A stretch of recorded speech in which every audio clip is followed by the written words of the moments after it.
이제 계속해서 우리 성경의 진리들과 복음 7번째 시간 하도록 하겠습니다. 우리 이제 지난주에는 예루살렘에 대해서 봤고, 이제 오늘은 평화의 시작 2번째 베델에 대해서 좀 살펴보도록 하겠습니다. 자, 이 베델이라는 곳이 여러분들에게는 이제 우리가 아까 찬양한 것처럼 야곱이 잠 깨어 일어난 후, 그죠? 꿈에서 하나님의 사다리가 이게 그 자기가 자고 있는 곳에서 하늘에서부터 사다리가 내려오고 천사가 거기서 오르락내리락 하는 걸 이렇게 보면서 아, 이것이 하나님의 집이구나 이제 이렇게 선포했던 이런 곳입니다. 근데 이제 오늘은 우리가 이 베델이라는 것을 조금 더 이제 깊이 좀 살펴보고자 하는데요. 이 베델이라는 곳에서 사실은 이 주의 이름을 부르며 예배를 드리는 것이 시작이 됩니다. 그러니까 이 베델이라고 하는 게 뜻이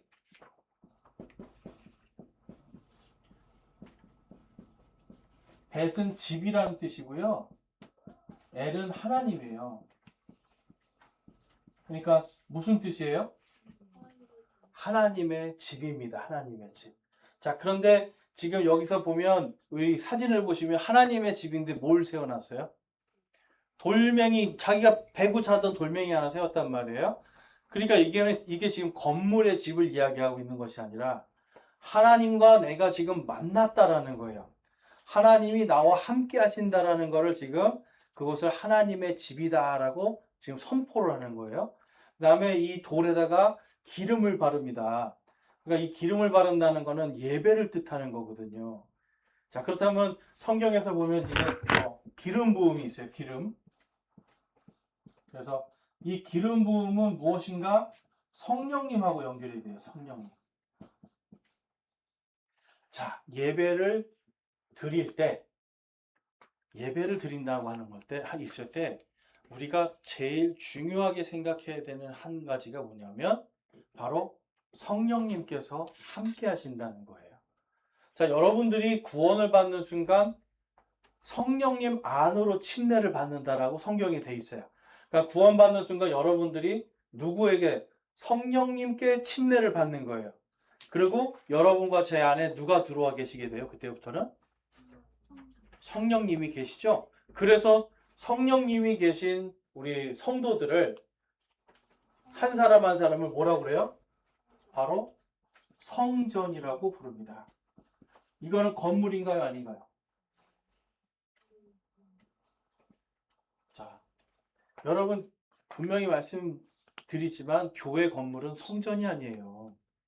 우리 성도의 몸에 성령님이 계심으로 우리가 성전이 됐단 말이에요.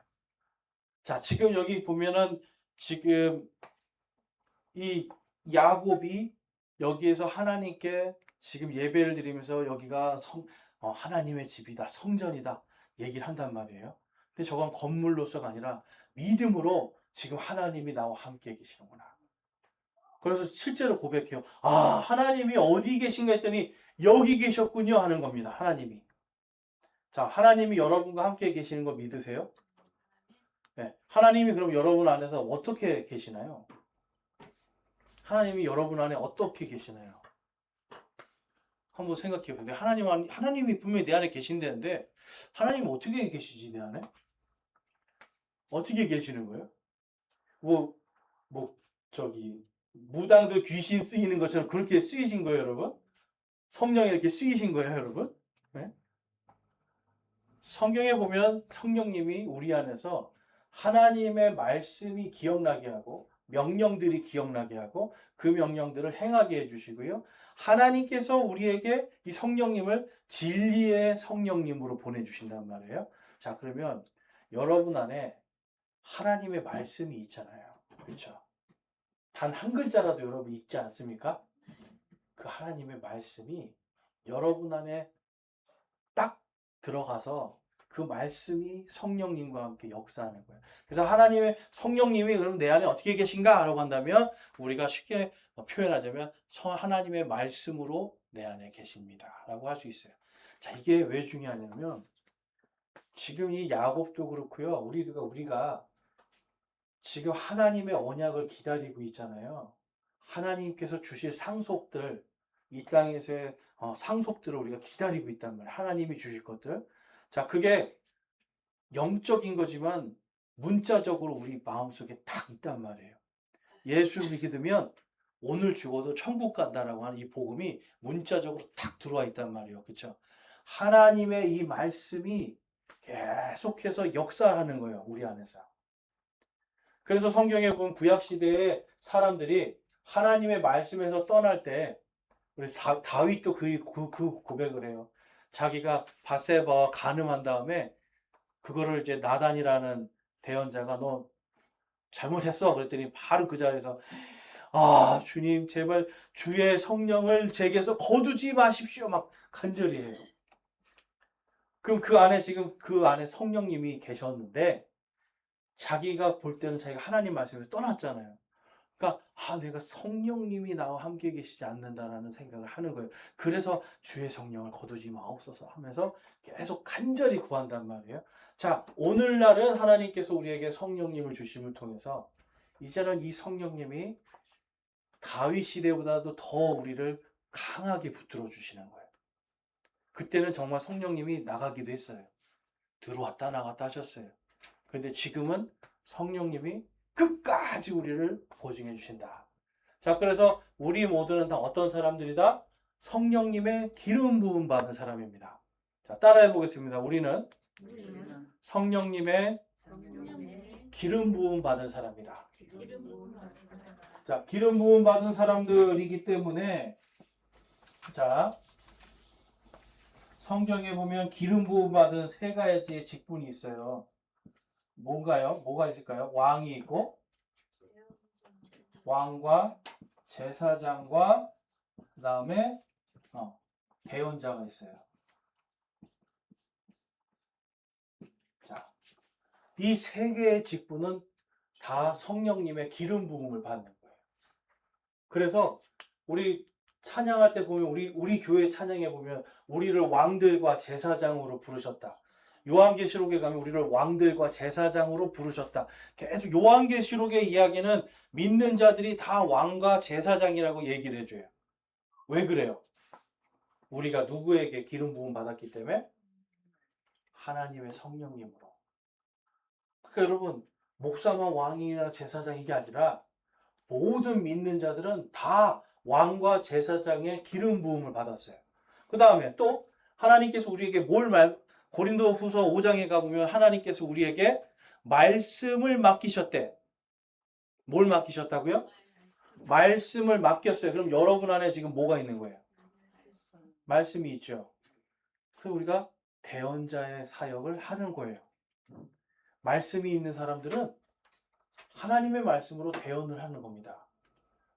자, 그래서 예를 들면 이런 거예요. 누군가가 이제 하나님을 대적하는 어떤 것들을 할 때 우리는 거기에 맞서서 하나님의 말씀으로 나가서 그게 아닙니다라고 이야기할 수 있잖아요. 말씀이 없는 사람들은 아니 제 생각에는 아닌 것 같아요. 제가 볼 땐 아닌 것 같아요. 뭐 우리의 문화적으로 아닌 것 같아요. 이렇게 해요. 그런데 그거는 자기 말이죠. 그러면 하나님의 대언자들은 하나님의 말씀으로 그 말씀을 전하는 겁니다, 여러분. 그러면 그때 누가 역사하실까요? 우리가 하나님의 말씀으로 나아갈 때 성령님이 역사해요. 그래서 사도행전에 보면 성령 충만이 계속 나오는데 언제 성령 충만해지는가? 하나님의 말씀이 선포될 때예요. 말씀이 선포될 때 성령 충만해져요. 그 다음에 그 선포된 말씀을 들을 때 성령 충만해져요. 그럼 그 성령 충만은 뭐와 연결이 되어 있어요, 여러분? 그렇죠. 하나님의 말씀과 연결이 되어 있어요. 그래서 성령님은 우리 안에 말씀으로, 진리로 딱 자리 잡고 계시는 겁니다. 자, 이 진리 때문에 뭐가 생기는가? 왕과 제사장, 대언자 전부 다 하는 일이 뭐냐면 이들의 역할은 뭐냐면 평화예요, 평화.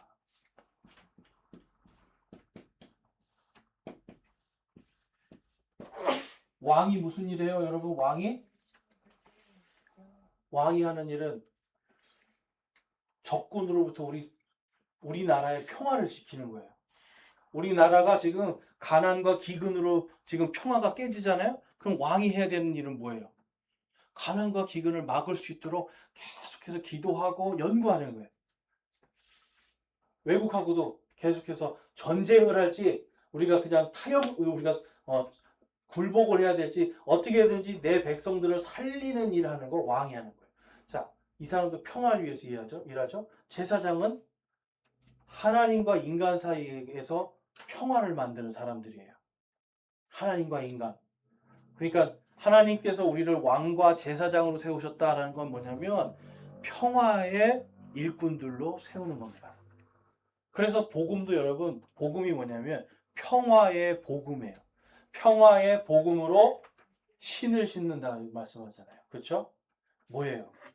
평화의 복음으로 전 세계를 다 나가는 거예요, 우리가. 복음이 들어갈 때 사람들은 진짜 평화가 일어납니다. 제가 주일날 평화라는 게 뭔지 한번 말씀드렸는데 기억나실까요? 세상의 평화와 우리 그리스도인들의 평화가 달라요. 세상의 평화는 너도 좋고 나도 좋고가 평화예요. 그렇죠? 너도 좋고 나도 좋고가 평화예요. 자, 이렇게 되다 보니까 아이고 동성애자도 좋고 우리도 좋고 서로 잘 한번 섞여서 살아보자. 이걸 평화라고 생각해요. 그런데 하나님의 평화는 뭘까요? 하나님의 평화는 하나님도 좋고 우리도 좋고예요? 아니에요. 하나님만 영광 돌리는 거예요. 하나님만 영광을 돌리면 하나님이 뭐라고 약속하셨어요? 나를 경배하는 자들, 나에게만 영광 돌리는 자들은 내가 평화를 주리라 말씀하시는 거예요. 근데 그 평화는 이 세상이 절대로 줄 수 없는 평화입니다. 세상이 줄 수 없는 평안을 안식을 너희에게 주노라 라고 예수님이 말씀하시죠. 그거 그냥 주는 게 아니라 막 기도 열심히 하고 막 40일 금식 기도해 주는 게 아니라 하나님의 말씀을 딱 내 안에 붙들으면 하나님의 말씀이 딱 신뢰가 되는 순간부터 그때부터 진짜 평화가 내 안에 생기는 겁니다. 그래서 그리스도의 평강이 우리의 상식과 이해 너머에서 역사하는 거예요. 그래서 내 평화가 아니라 누구의 평화요? 하나님의 평화. 하나님의 영광만이 나타날 때 진짜 평화예요. 그러니까 내가 평안하고 싶어요. 그러면 세상도 좋고 나도 좋고가 아니라 결단을 딱 하셔야 돼요. 하나님만 영광 돌리게 하고 하나님만 높이는 삶을 살아야 되겠다. 여러분 지금 야곱은 베델에서 그 일을 시작하는 사람입니다. 이 베델에서는 우리가 좀 이따 보겠지만 이 베델에서 먼저 예배드린 사람 아브라함이 거기서 예배를 드려요. 하나님이 아직 아무것도 주지 않았는데 거기서 하나님께 예배를 드리는 사람 아브라함이었습니다. 자, 그래서 창세기 평화의 표적 거기에 보면 베델은 히브리어로 하나님의 집이라는 뜻으로서 원래 이름은 아몬드 혹은 이제 엉치뼈라는 뜻을 가진 루스라는 곳이었습니다. 그러니까 원래는 뭐였다고요? 동네 이름이 아몬드, 루스인데 아몬드나 엉치뼈라는 뜻이 있었대요. 그러니까 뭐 귀한 이름이었겠습니까, 여러분? 별로 귀한 이름이 아닌 거예요. 그다음에 당시에는 보면 이 아몬드 나무 같은 것들은 산에 가면 이제 있었단 말이에요. 산에 가면. 그러니까 흔한 이제 그런 동네였는데 이 루스라는 곳에서 지금 베델이라는 이름으로 지금 하나님의 집이라는 것으로 딱 이 동네 명칭이 바뀐단 말이에요. 그것은 딱 한 가지 바로 야곱이 하나님을 바라보고 예배했기 때문에 아브라함이 그곳에서 하나님께 예배를 시작했기 때문에 이곳이 그렇게 됩니다. 이곳은 평균 800m 이상의 고산지대입니다. 여러분 800m면 요 북한산이 지금 1000m 정도 되거든요. 그러니까 북한산 8분응선 정도 되는 그 고도에 있는 곳이에요. 그러니까 높은 곳이죠. 높은 곳에 지금 딱 거기에서 하나님께 이 사람들이 이제 예배를 드리기 시작해요. 자, 거기는 이제 사진을 이렇게 보면 가나안 전체가 이렇게 딱 있는데요. 우리가 지지난주에는 헤브론에 대해서 봤어요. 그러니까 헤브론에서 하나님께서 아브라함에게 언약을 약속합니다. 내가 너에게 땅도 주고 민족도 주고 그 다음에 복도 주겠다. 너를 통해서 세상의 모든 민족들이 다 복을 얻을 것이다 라는 것을 완전히 확증해줘요. 헤브론에서. 그 다음에 아브라함이 자기 조카 롯이 포로로 잡혀갔단 말이에요.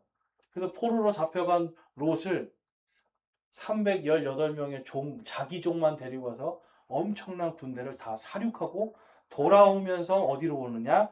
예루살렘 앞에서. 거기서 하나님의 또 한 번의 축복을 받습니다. 멜기세덱이라고 하는 하나님의 제사장에게 축복을 받아요.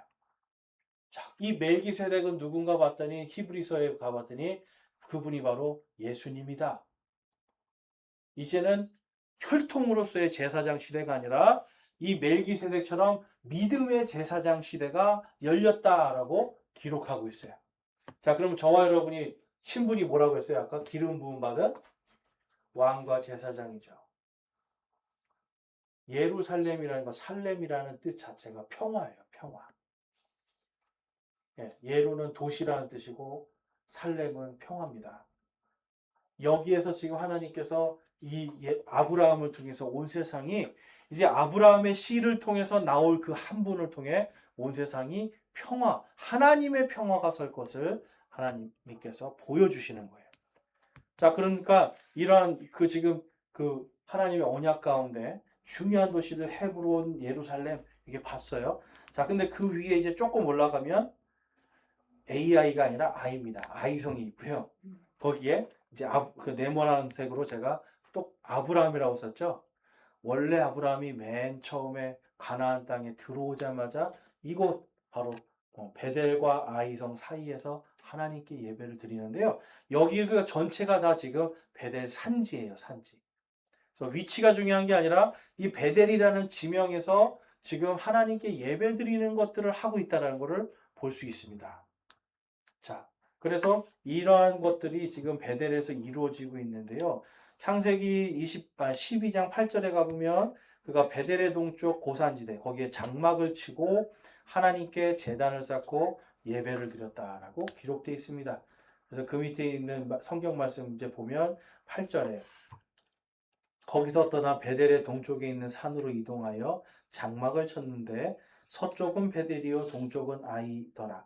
그가 거기서 주께 제단을 쌓고 주의 이름을 부르니라. 자, 여러분 우리가 구원받을 때 누구의 이름으로 구원받아요? 예수님의 이름으로 구원받죠. 예배 드릴 때 소 잡고 염소 잡고 양 잡고 이거 안 해도 되는 이유는 딱 한 가지입니다. 예수님의 이름으로 우리가 이곳에서 구원받아서 앉아있기 때문에 예수님의 이름으로 찬양하기 때문에. 그런데 아브라함이 바로 그 예수님의 이름, 주님의 이름을 지금 이름으로 제단을 쌓고 주님의 이름을 부르며 예배를 드린 곳, 바로 이 베델 산지에서 그 일이 일어나는 거예요. 여러분 지금 이 아브라함이라는 사람이 이때는 아무것도 지금 못 받았어요. 그냥 딱 한 가지죠. 내가 이 땅을 내 씨에게 주리라. 자, 여러분 지금 아브라함 원래는 저쪽 여기 진짜 잘 사는 동네에 살고 있었거든요. 진짜 잘 사는 동네에서 우상 숭배하면서 떵떵거리고 잘 살 수 있었는데 하나님이 갑자기 찾아오셔서 자, 넌 가나안 땅으로 가고 내가 너에게 명령한 땅으로 가. 알지도 못하고 지금 여기 왔어요. 왔는데 그 마음속에는 뭐만 있는 거예요? 지금 실제로 하나님이 준 건 아무것도 없어요. 근데 이 아브라함 마음속에 딱 한 가지, 내가 내 씨를 이 땅을 내 씨에게 줄 것이다. 한 이 말씀만 가지고 왔단 말이에요. 말씀. 이것만 믿고 온 거예요. 지금 여러분. 그래서 하나님께서 이 아브라함의 믿음을 보시고 뭐라고 그래요? 믿음을 보고 내가 의롭다라고 말씀해요. 여러분 아브라함의 삶을 보면요. 우리보다 뭐 더 나은 것도 없어요. 근데 딱 한 가지 이 사람 하나님의 말씀을 잊지 않아요. 그 말씀을 계속 간직하고 말씀하고 같이 걸어간단 말이에요. 그래서 실수하고 넘어져도 결국은 하나님의 길로 가 있는 거죠. 그래서 여러분 제일 중요한 게 우리가 예배라는 것에 있어서 중요한 게 있어요. 어떤 사람들은 예배를 통해서 내가 뭘 자꾸 받으려고 하는 것도 있고요. 예배를 통해서 뭔가 좀 하나님과 친해져 볼까 이런 생각하시는 분도 있어요. 근데 그게 아니라 하나님은 이미 우리랑 평화가 이루어진 거예요. 이미 편해요. 그리고 하나님은 이미 우리에게 하나님이 주시고 싶은 것들을 다 약속해서 말씀으로 기록해 놨어요. 그럼 그 말씀이 우리 안에 있으면 어떻게 해야 됩니까? 그 말씀에 기뻐하면서 예배드릴 수 있는 사람이 돼야 돼요. 아브라함이 그랬고 야곱이 그랬습니다. 바로 이 베델이라는 곳에서 그 일이 이루어져요. 자, 야곱은 어떤 사람이었습니까? 야곱. 자, 제가 볼 때는 이 중에 다 여러분들 야곱보다는 좀 착한 것 같아요. 어떠세요? 자,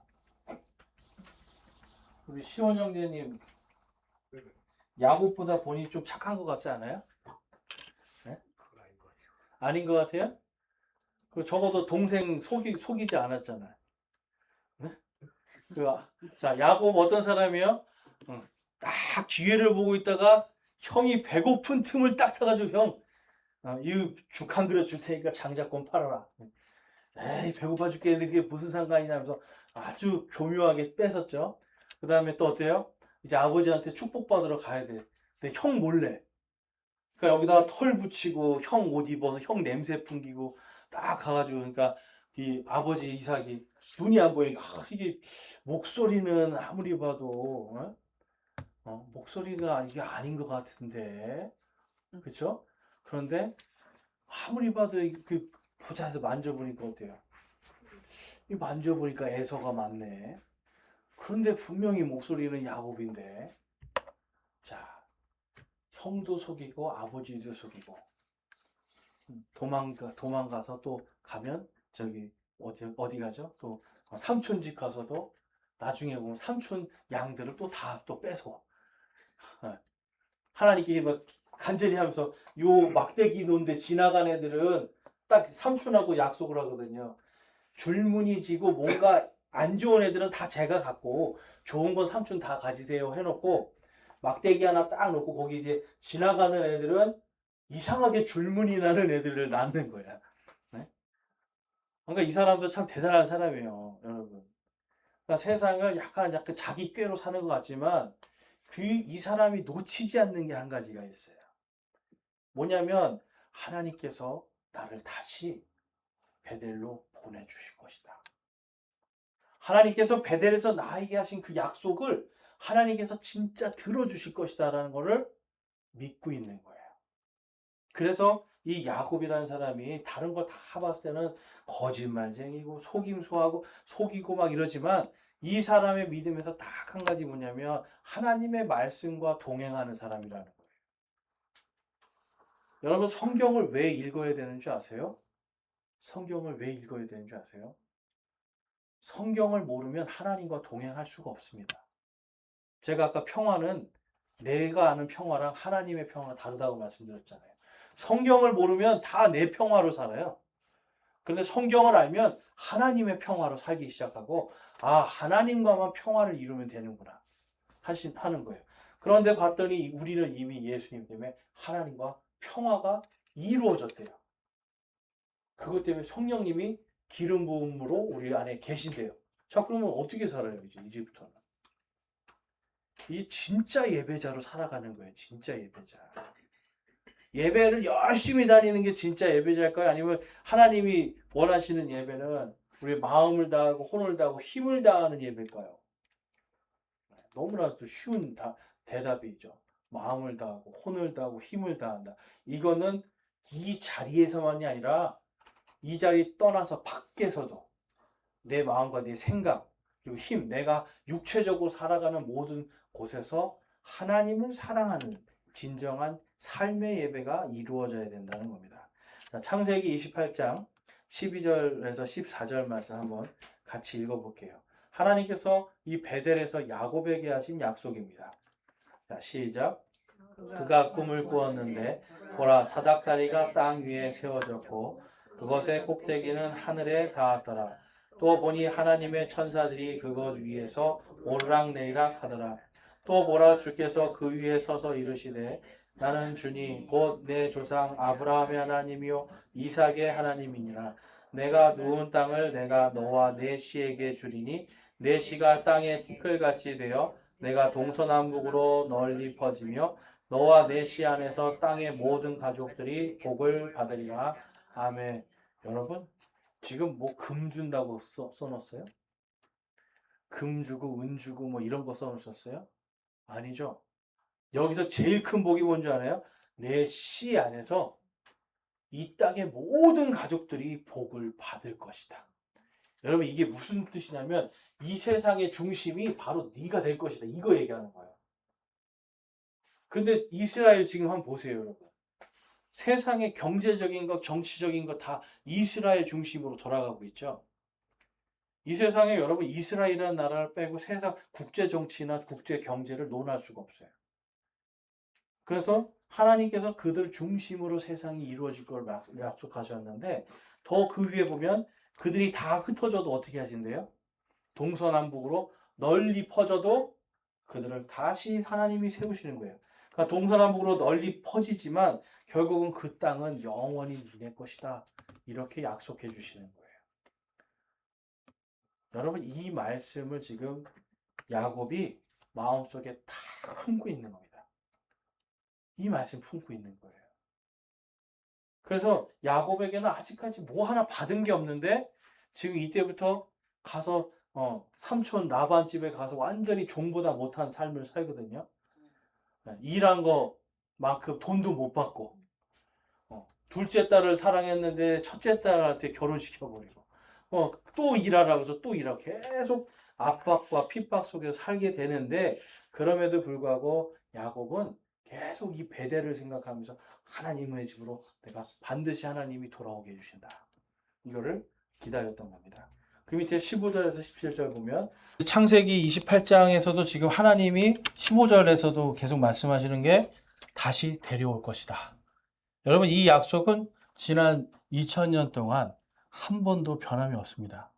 그러니까 하나님께서 항상 그들이 잠깐 흩뜨긴 하시지만 결국은 다시 돌아오게 하시고 또 지금도 이스라엘 백성들이 거의 1900년 동안 흩어져서 완전히 엄청나게 죽임당하고 살육당하다가도 다시 지금 그 땅에 와 있죠. 이 모든 것들이 우연이 아니라 하나님께서 지금 이 야곱에게 또 아브라함에게 하셨던 이 모든 약속들이 지금까지도 이어지는 거예요. 그러니까 여러분, 이 지금까지도 이어지는 이 모든 언약들을 보면 당연히 하나님이 살아계시다라고밖에 할 수가 없는 거죠. 그 밖에 18절에서 19절에 가봐도 야곱이 아침에 일찍 일어나 베개로 삼았던 돌을 가져다가 기둥으로 세우고 그 위에 기름을 붓고 그곳의 이름을 베델이라 하였더라. 그러나 그 도시의 이름은 처음에 루스라 하였더라. 아멘. 그러니까 원래는 그냥 평범한 동네였는데 이제 여기서 기름을 붓고 기둥을 세워서 기름을 붓고 하나님께 예배드리고 그 다음부터는 이곳이 뭐가 되는 거예요? 하나님의 집이 됩니다. 여러분, 저와 여러분이 원래는 그냥 이 루스 땅 같이 뭐 아몬드 나무나 아니면 뭐 엉치뼈나 그냥 사실은 뭐 사람들이 그렇게 여러분 엉치뼈가 뭐 여러분 귀하게 막 느껴지세요? 이 엉덩이 바로 위에 있는 이 엉치뼈 사실은 뭐 굉장히 중요한 뼈긴 한데 뭐 그게 뭐 별로 귀하게 우리 신체에서 귀하다고 여겨지지는 않는 곳이죠. 자, 그런데 우리가 예수 그리스도를 믿는 순간 우리가 이렇게 평범했고 그냥 세상에서 볼 때 그냥 별거 아닌 인생들이 뭘로 바뀌는 거예요? 이제는 하나님의 집으로 바뀌는 거예요. 저와 여러분이 이 베델에서 지금 그냥 평범했던 것이 하나님께 예배드리는 하나님의 집이 되는 것처럼 예수 그리스도를 믿고 주님께로 나오는 그 순간부터 곧바로 우리는 하나님의 집이 되는 겁니다. 자, 그런데 이 베델이라는 곳이 이렇게 예배로서 참 좋은 곳이 됐는데 나중에는 어떤 일이 일어나는가? 솔로몬의 아들이 이곳을 완전히 변질시켜버리는 일이 벌어져요. 솔로몬의 아들이 아니라 솔로몬의 아들 르호보암 때문에 이 나라가 두 쪽이 나버립니다. 그러니까 하나님께서 이 르호보암을 이제 솔로몬 다음에 왕으로 세우셨는데 이 르호보암이 나이 먹은 사람들을 무시한 거예요. 그래서 이 나라 안에서 갈라짐이 생기고 나중에 여로보암이라는 사람이 나는 북쪽의 왕이 될 것이다 하고서 북쪽에서 큰 왕이 돼 버려요. 근데 이 사람은 하나님이 왕으로서 기름 부어주지 않았어요. 그냥 자기가 된 거예요. 남쪽에는 이제 유다 왕국의 이 르호보암이 계속 통치하게 됐는데, 근데 성전은 어디 있었냐면 남쪽에 있었거든요. 그러니까 사람들이 예배 드리려면 어디로 가야 돼요? 북쪽에 있는 사람들이 다 남쪽으로 내려가요. 그러니까 북쪽의 왕이 보니까 아이고 이거 큰일 났다, 안 되겠다 해서 이 베델에다가 금송아지를 세웁니다. 왜냐하면 딱 봤더니 우리 조상 옛날에 우리 조상들이 여기서 지금 성경에 보면 야곱이, 우리 조상 야곱이 여기서 제단을 쌓고 예배 드렸네. 아이고 그러니까 우리 여기다 금송아지 세우자 해서 금송아지를 세우면서 거기서 그 주의 이름을 부른다라면서 예배를 드리는 엉뚱한 일이 벌어져요. 자, 그랬더니 이 베델의 이름이 나중에 뭐로 바뀌는가? 바로 죄와 허무의 집이라고 하는 베다웬으로 바뀌게 됩니다. 원래는 그 베델이라고 해서 하나님의 집이었는데 무슨 집으로 바뀌었다고요? 죄와 허무의 집으로 바뀌어요. 그래서 하나님께서 나중에 보면 마지막 날에 이 베델을 심판할 것이다 말씀해요. 그 말인즉슨 뭐냐면 하나님께서 그들을 다 불러 모아도 이스라엘이 하나님을 올바로 믿지 않고 결국은 자기들의 길로 가겠다라고 하기 때문에 하나님이 그것을 심판할 것이다. 호세아서 4장 15절에 기록되어 있습니다. 같이 한번 읽어보겠습니다. 비록 너 이스라엘이 창녀짓을 하여도 유다는 죄를 범하지 말지니라. 너희는 길갈로 가지도 말고 베다웬으로 올라가지도 말며 또 주께서 살아계신다 하고 맹세하지도 말라. 자, 그 앞에 말씀을 보면 이 하나님께서 야곱에게 뭘 말씀했어요? 내가 너와 함께 하겠다. 임마누엘의 약속을 하셨어요. 임마누엘, 베델에서. 그런데 그들이 스스로 하나님을 떠남을 통해서 이제 하나님이 그 땅은 베델이 아니라 베다웬이다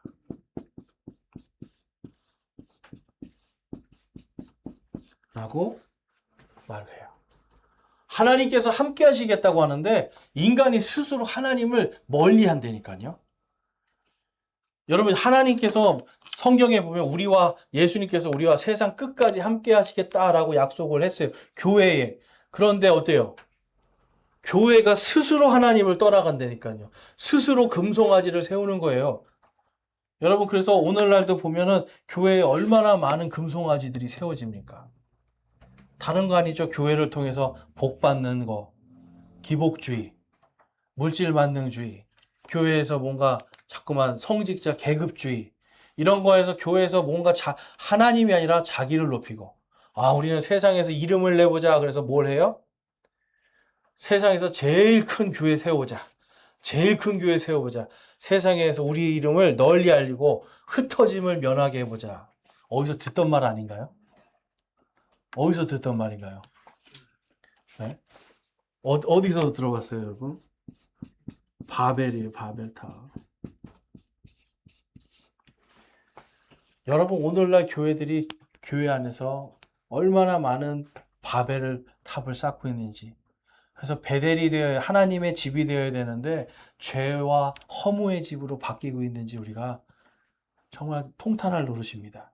그래서 신학 시대의 하나님의 집인 교회와 이 베델의 역사가 사실 굉장히 비슷하게 돼요. 자, 그래서 우리 교회는 건물이 아니라 뭡니까? 바로 성도들의 모임이잖아요. 성령님의 기름 부음 받은 성도들의 모임이란 말이에요. 그리고 하나님의 새로운 민족들로 거듭난 사람들이죠. 그리고 신약교회는 성령님의 기름 부음 안에서 이 교회 공동체가 하나님의 집이 됩니다. 그리고 종말이 가까울수록 성경은 이 하나님의 집이 베다웬으로 변질될 것이다라고 예언을 하고 있어요. 그래서 이 베델을 보면, 이 베델의 역사를 보면 오늘날 교회의 역사들과 비슷하구나 하는 걸 알 수 있습니다. 자, 갈라디아서 3장 보면 그런즉 너희에게 성령을 제공해 주시고 너희 가운데서 기적을 행하시는 그분께서 그것을 율법의 행위로 하시느냐 믿음에 관하여 들음으로 하시느냐. 그런즉 이와 같이 믿음에 속한 자들은 믿음이 충만한 아브라함과 함께 복을 받느니라. 아까 하나님께서 야곱에게도 똑같이 말씀하셨죠. 내 씨를 통해서 이 땅의 모든 민족이 복을 받으리라. 아브라함에게도 또 약속하셨죠. 너의 씨를 통해서 이 땅의 모든 민족이 복을 받으리라. 그 복은 다른 게 아니라 믿음으로 구원받는 복입니다, 여러분. 구약 성경에 복이라는 단어가 많이 나와요. 그 복은 전부 다 하나님께서 구원해 주시는 것과 연결이 돼 있어요. 그러니까 물질이 문제가 아니라 하나님이 궁극적으로 물질을 주시는 이유도 믿음으로 구원받게 하기 위한 것으로 주신다라는 거예요. 자, 마태복음 3장 9절 말씀 보면 이런 말씀이 있습니다. 같이 한번 읽어볼게요. 시작. 그리고 속으로 우리는 아브라함의 자손이다 하고 생각할 생각일랑 아예 하지 마라. 내가 너희에게 말한다. 하나님은 이 돌들로도 아브라함의 자손을 만드실 수 있다. 자, 여러분. 원래는 우리가 정말 어떻게 보면 혈통적으로는 다 돌멩이 같은 존재들 아닙니까? 아브라함하고 전혀 피조차도 섞이지 않은 사람들이었는데 뭐 때문에 아브라함과 함께 믿음의 민족이 돼요? 믿음 때문에. 예수 그리스도를 믿는 믿음 때문에 우리는 믿음의 민족으로 아브라함과 함께 복을 받는 겁니다, 여러분. 함께 구원을 받는 거예요. 요한일서 2장 20절 말씀. 너희는 거룩하신 분에게서 기름 부음을 받고 모든 것을 아느니라. 자, 성령의 기름 부음 받으면 뭐 한대요? 모든 것을 아느니라. 여러분, 성령님의 역사 중에 우리는 막 자꾸 기적을 생각하는데 여러분 진짜 기적 중에 기적은 여러분이 예수님을 믿게 됐다는 겁니다. 그리고 여러분들이 죽을 자들이 이제는 더 이상 죽지 않고 썩을 자들이 썩지 않고 생명의 새로움 속에 살고 있다는 게 기적입니다. 근데 성령님을 통해서 하나님의 말씀을 듣고 이 모든 것을 우리가 알게 돼요. 유대인들 보세요, 여러분. 유대인들. 아무리 하나님의 성경을 죽을 때까지 구약 성경 읽어도 그들은 예수 그리스도도 모르고 영생도 모르고 생명이 뭔지 몰라요. 근데 우리는 똑같은 말씀 보면서 뭘 알아요? 생명을 아는 거예요. 영생이 무엇인지를 구약 성경 보면서 알게 되는 겁니다. 자, 디모데전서 3장 15절 말씀 같이 한번 읽어볼게요. 시작. 그러나 내가 오랫동안 지체하면 내가 하나님의 집에서 어떻게 처신해야 할지 알게 하려 하노니 이 집은 살아계신 하나님의 교회요 진리의 기둥과 터니라. 아멘. 하나님의 집, 어디를 얘기하는 걸까요? 하나님의 교회를 이야기하는 거예요. 이것은 건물이 아니라 교회 공동체를 얘기하고요. 진리의 기둥과 터가 되어야 된다. 그럼 교회는 진리가 선포가 되는 곳이 되어야 된다는 거예요. 성령님의 역사는 진리에서 시작이 되는 겁니다, 여러분. 기적이 왜 일어나요? 진리를 알게 해주기 위해서 일어나는 거예요. 죽은 자들이 살아나고 우리에게 영원한 하나님의 언약이 보증되어 있다. 또 성령께서 우리와 영원토록 함께 하신다라고 하는 이러한 진리를 알게 해주는 이 세상 사람들이 교회를 보고 뭘 알아야 돼요? 그럼 여러분. 이 세상 사람들이 진리를 알아야 돼요. 자, 여러분 질문해 볼게요. 이 세상 사람들이 요즘에 교회 보고 진리를 깨닫나요? 진리를 깨닫나요, 여러분, 요즘에? 네. 옛날에는 제가 어떤 분을 만났는데 하나님을 믿지 않는데도 교회를 보면 왠지 믿어야 될 것 같고 왠지 마음이 좀 편안해지는 것 같고 왠지 크리스마스 되면 나도 좀 예수님을 좀 믿어볼까 하는 생각이 들었다고 해요. 근데 요즘은 어떤가? 교회를 보면 굳이 왜 십자가를 세워야 되지? 굳이 이렇게 교회가 많은데 왜 또 교회가 있어야 되지? 교회 좀 없었으면 좋겠다. 시끄러운 곳, 교회는 싸움 잘하는 곳. 여러분, 이런 것은 진리가 증거가 되지 않기 때문에 그래요. 왜 그런가? 베델로 하나님의 집이 되어야 되는 곳이 점점점 죄와 허무의 집이 되어가고 있기 때문에 그래요. 자, 그래서 종말이 가까울수록 교회들이 배다웬으로 타락하게 될 것이다 라고 성경이 기록하고 있습니다. 자, 고린도전서 15장 13절 14절은 만일 죽은 자들의 부활이 없으면 그리스도께서 일어나지 아니하셨느니라. 또 그리스도께서 일어나지 아니하셨으면 우리의 선포하는 것이 헛것이요 너희의 믿음도 헛것이며라고 기록되어 있어요. 자, 우리의 믿음에서 제일 중요한 게 뭡니까? 제일 중요한 거?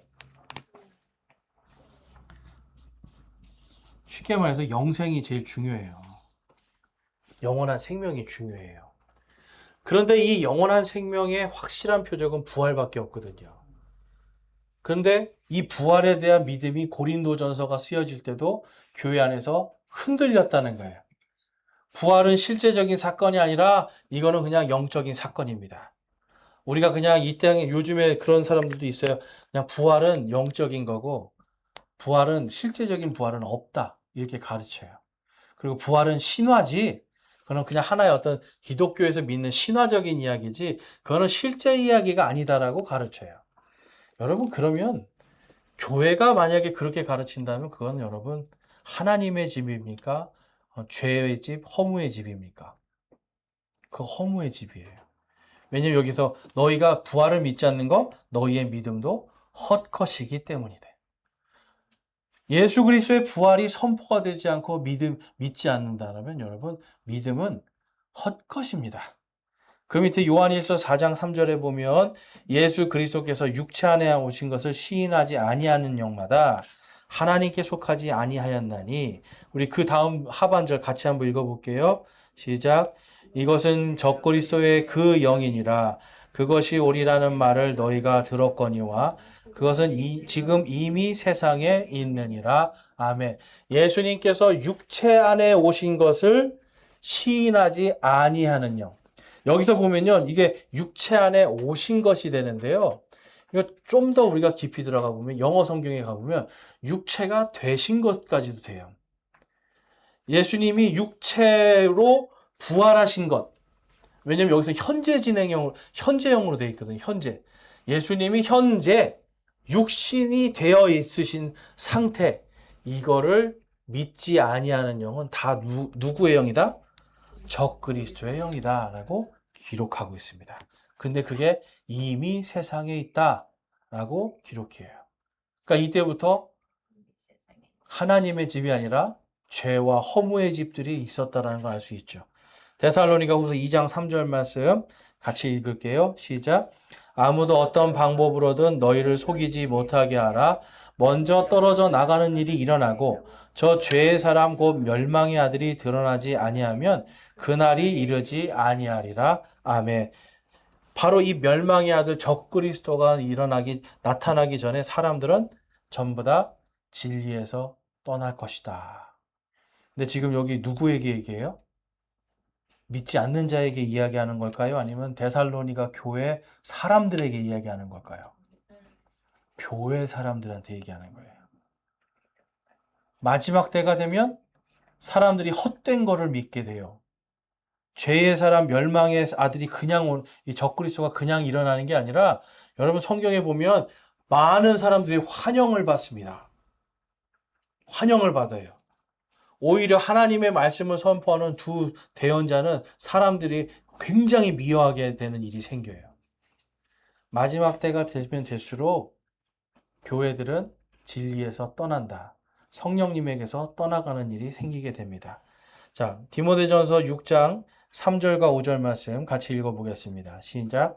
만일 어떤 사람이 다른 식으로 가르치고 온전한 말씀들, 곧 우리 주 예수 그리스도의 말씀들과 하나님의 성품에 따른 교리에 동의하지 아니하면 또 마음이 부패하고 진리가 없어 이득이 하나님을 따르는 것이라고 생각하는 사람들의 비뚤어진 언쟁이 생기나니 너는 그러한 자들로부터 떠나라. 떠나야 된다라고 말합니다. 근데 여기 보면 재미있는 표현이 있어요. 이득이 하나님을 따르는 것이다. 이게 뭘까요? 진리만으로 되는 게 아니라 하나님을 잘 따르면 이득이 생긴다. 하나님을 잘 믿으면 돈이 생긴다. 하나님을 잘 믿으면 사업이 번창한다. 하나님이 잘 되면 잘 먹고 잘 살게 된다. 여러분 그렇게 가르치는 자들로부터 어떻게 하래요? 떠나라고 얘기하는 거예요. 떠나라. 왜 그래요? 여러분 헛된 집에 있는 거니까. 성경은 여러분 분명히 말씀하고 있습니다. 부패하고 진리가 없는 헛되고 허무한 집에서, 하나님의 집이 아닌 곳에서는 어때라? 어떻게 하라? 떠나라 라고 얘기해요. 여러분 떠나는 것도 믿음입니다. 사실 떠나는 것도 믿음이에요. 예전에 어떤 목사님들이 제가, 아니 목사님, 어떻게 목사님 지금 교단은 동성애자를 지금 목사로 세운다고 하는데 어떻게 거기 계실 수 있습니까? 그랬더니 뭐라고 할까요? 아니 나 여기서 10년만 버티면 은퇴 자금이 나와요. 뭐예요? 이득이? 하나님을 믿는 거라고 생각하는 사람이죠. 자, 여기서 제가 조금만 버티면 은퇴 자금 나오고 저 노후 생활을 편하게 할 수 있어요. 근데 왜 내가 여기서 떠나요? 여러분, 성경 말씀하고 완전히 다르게 가는 거죠. 지금 내가 속해 있는 교단이 잘못되면 싸워야죠. 싸우고 안 되면 나오는 게 맞는데, 내 이득을 위해서 그냥 성도들도 그대로 하겠다. 성도들이 내는 헌금 그대로 교단에 계속 바치거든요. 본인 노후 자금 때문에. 여러분, 이거는 완전히 잘못된 거죠. 이해를 못하는 건 아닙니다. 그렇지만 알고도 나는 떠나지 않겠다. 내 이득을 위해서. 그리고 성도들의 헌금을 동성애자들 목사 한 수씩 하는데 나 그대로 다 보내겠다 한다는 거는, 이거는 스스로 여러분 그곳이 교회가 아니라는 것을 드러내는 거예요. 자, 제가 이 말씀을 드리는 이유가 뭡니까? 우리 교회가 뭐가 돼야 된다? 하나님의 집이 돼야 된다는 거예요. 교회 공동체가. 여기가 성령님 안에서 이 진리의 기둥과 터가 돼야 돼요. 이게 안 되면 뭐가 된다? 베델이 아니라 베다웬이 되는 거예요. 베델이 아니라 바벨이 되는 거예요, 여러분. 하나님이 아니라 적그리스도를 섬기는 일이 되는 거예요, 여러분. 지금 이 시대에 여러분 이 많은 사람들이 점점점 베다웬인데도, 허무의 집인데도 하나님의 집인 줄 알고 가서 예배드리고 거기에서 은혜 받는다고 하고 거기에서 자꾸만 머물면서 뭘 해요? 하나님께 이득을 받기를 원해요. 근데 하나님이 원하시는 건 그게 아니거든요. 하나님이 진짜 하나님이 주시고자 하는 복은 그러한 복이 아니란 말이에요. 하나님이 주시고자 하는 평화는 그러한 평화가 아니란 말이에요. 오직 하나님만 영광 돌리는 복, 하나님만이 영광 받는 평화를 원하시는 거예요. 우리가 그 안에 그 길로 갈 때 진짜 형통한 길을 열어주십니다. 그 길로 갈 때 좌로나 우로나 흔들리지 않고 연서제일침례교회가 진리의 기둥과 터로 딱 설 때, 내가 정말 여기에서 여러분들 한 사람 한 사람이 내가 우리 공동체에서 진리의 기둥과 같은 사람이 되어야 되겠다라고 다짐하고 설 때, 그때 사람들이 우리 교회를 보면서 하나님의 진리를 발견하게 될 거예요. 여러분, 교회는 진리의 기둥과 터로 세워져야 됩니다. 진짜 하나님이 되어야 됩니다. 그래서 오늘 우리가 베델에 대해서 좀 살펴보았습니다. 베델이 하나님의 집이었지만 타락하는 모습도 봤어요. 근데 하나님이 원하시는 건 베델은 끝까지 베델이 되기를 원하셨겠죠. 교회도 하나님이 원하시는 건 끝까지 하나님의 집이 되기를 원하시는 겁니다. 저와 여러분이 이 믿음의 진리와 진리의 기둥과 터로 잘 세워질 수 있도록, 이 우리 공동체를 잘 세워나갈 수 있는 것에 여러분의 마음과 생각을 다하시고 기도해 주시기 바랍니다. 네, 기도하겠습니다. 하나님 아버지 감사합니다. 오늘 저희들 하나님의 말씀을 통해서 이 베델에서 하나님의 집이 세워진 것, 또 그것이 어떻게 타락해 가는지 보았고, 이 시대에 하나님의 집인 교회들이 무엇을 해야 되는지, 어떻게 사역을 해야 되는지도 또한 살펴보았습니다. 마귀는 계속해서 하나님의 집을 호시탐탐 노리고 이곳에 금송아지를 세우려 노력하고 사람들을 미혹하고 있습니다. 하나님, 저희들이 그것에 넘어가거나 쓰러지지 않게 하시고 속지 않게 하여 주시옵소서. 오직 주님의 진리의 기둥과 터로 저희 믿음의 공동체가 잘 세워지고 예수 그리스도께서 오시는 그날까지 진리를 증거하는 것에 부족함이 없도록 여기에 있는 모든 성도님들 한 사람 한 사람을 진리의 기둥들로, 진리의 터로 세워 주시옵소서. 우리 주 예수 그리스도의 이름으로 기도드렸사옵나이다. 아멘.